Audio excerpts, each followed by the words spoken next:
காண்டாமிருகத்துக்கு ஒத்ததில்லை நீங்கள் ஐயா. பெற்றவங்களுக்கு எவ்வளோ ஒரு வருத்தமாக இருக்கும்.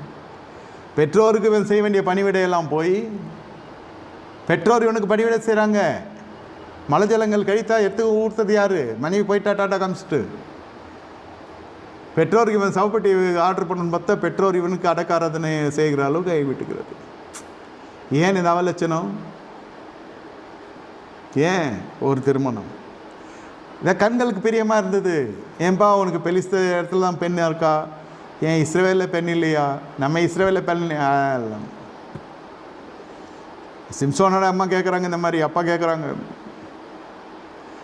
ஆட்டு அந்த மாதிரி கடைசியில் எல்லாருக்கும் மத்தியில் அசிங்கப்பட்டு அவமானப்படுத்தப்பட்டு கடைசி வரை கர்த்தர் தம்முடைய அடியானை கைவிடவில்லை. அவன் கடைசி ஜெபம் பண்ணுகிறான். கர்த்தர் மனம் திரும்பி இவன் பண்ணுகிற ஜெபத்தை கேட்டு பரிசுத்தப்படி தம் மண்டையில் எடுத்துக்கொள்ளும்.